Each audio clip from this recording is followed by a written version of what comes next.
Welcome to this video on child-centered learning. Let's look at some of the distinctive features of a child-centered approach to teaching. I think teachers who use more of a teacher-centered approach tend to believe that a good teacher should be... What do you think? Don't you think so? I think teachers who use more of a teacher-centered approach tend to explain clearly, model clearly, demonstrate clearly, and maybe drill clearly.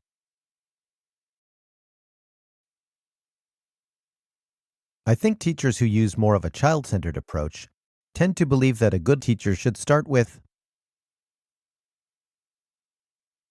Confusion may sound rather negative, so you may prefer the word mystery. It comes to the same thing. In the terminology of Piaget, we learn when we experience cognitive conflict when encountering new information, and this involves a kind of mental confusion. Children experience cognitive conflict when they encounter something new and think, huh?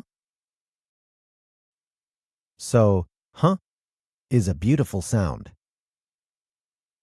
It is the beginning of learning.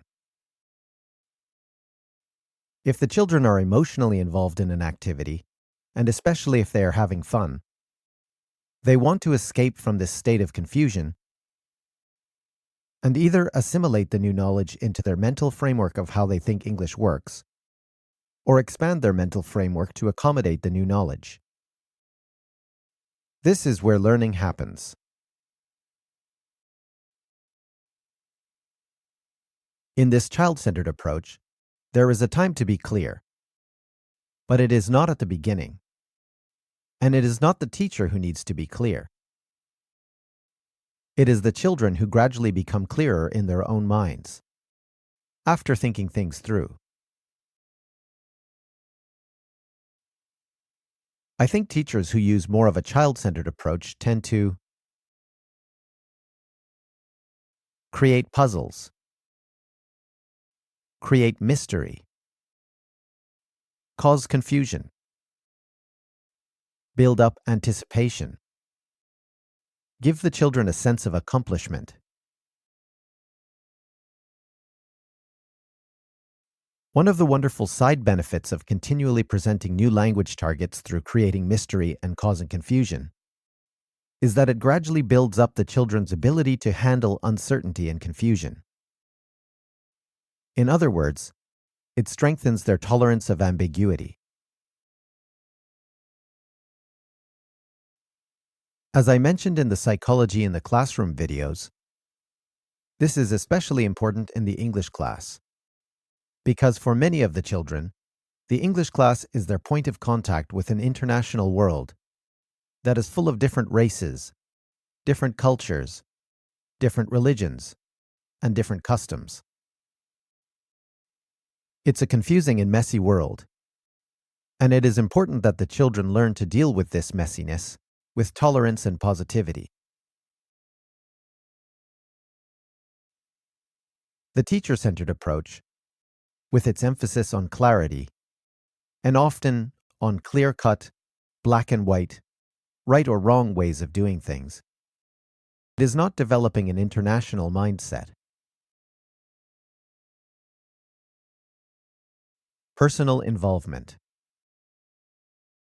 One of the aims of a child-centered approach is for each child to feel as personally involved as possible in our lessons, and in the learning of English in general. There are various aspects of this that it is helpful to look at. Real versus classroom. Real versus classroom feelings. If you think back to when you were at school, you had a world away from school and a world at school. Some of the things you studied didn't move very much between those two worlds. Some probably did, such as art, or subjects that you are interested in reading about for fun, or talking about with your family or friends. You might have talked about history, or something like that, for example. But some subjects just felt like school subjects that you focused on in class or when you did your homework. Your feelings and focus in your normal daily life didn't connect very much with your classroom feelings when you studied those subjects. For some more academic subjects, this may not matter so much.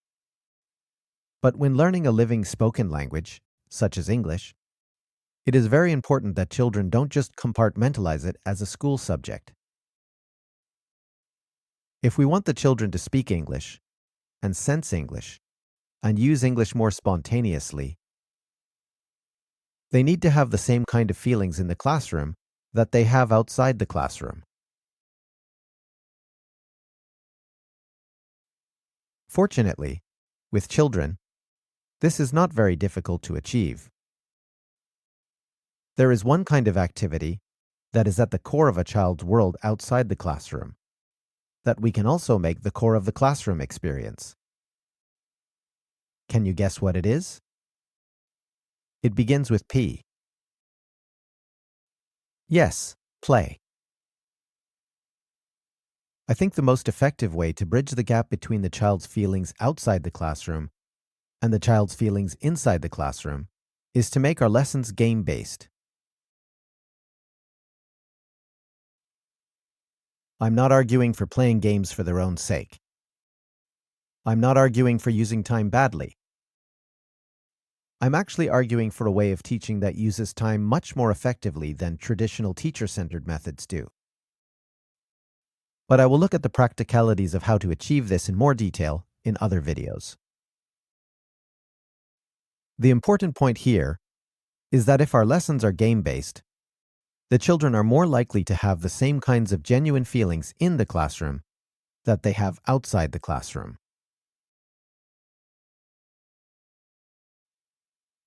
Emotional involvement. Emotion is also a very important part of learning, as has been demonstrated many times by humanist and constructivist psychology, and more recently by neuroscience. Dry, unemotional language practice is not as effective as learning while having fun. So the children need to learn and play at the same time. Learning and playing are not separate things. It is common to first introduce a language target outside a game, and then practice it inside a game. This is not nearly as effective as when the learning and playing are completely integrated, as they can be, and I think should be, in a child-centered lesson.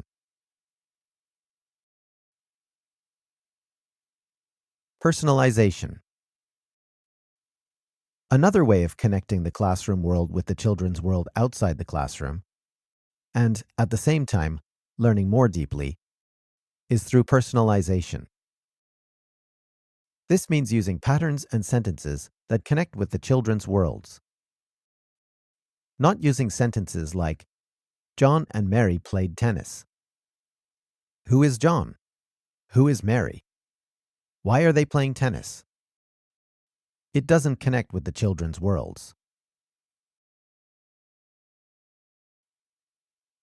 The children need to practice with sentences about themselves, their family members, their classmates, their favorite characters, puppets in the classroom, or anything they feel an emotional bond with.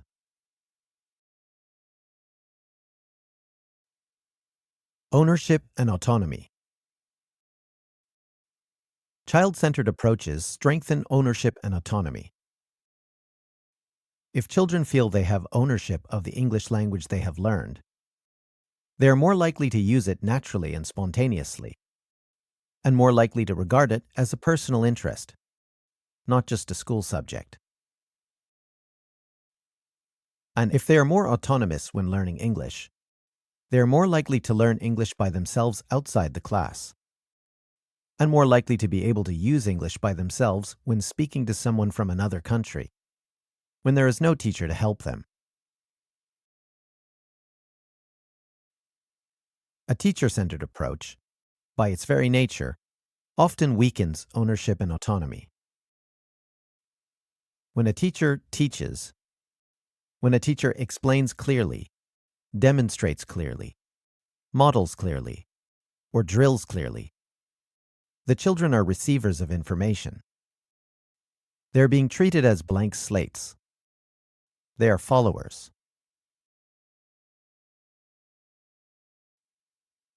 In a child-centered approach, a teacher presents a new language target through mystery, or in a fun, confusing way. The children go, "Huh? What's that? I wonder what that is." And then they try to find out by guessing. At first, they don't understand. But after trying for a while, they understand. They start with, "Huh?" and end with, "Ah, I see."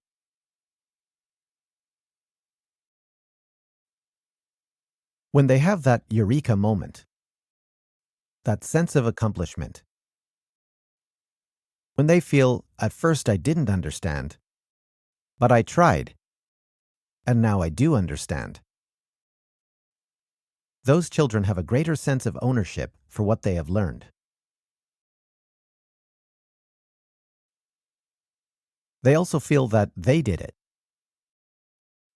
The teacher may have helped, but the teacher didn't do it for them. The teacher just provided the scaffolding. They built the building themselves, autonomously.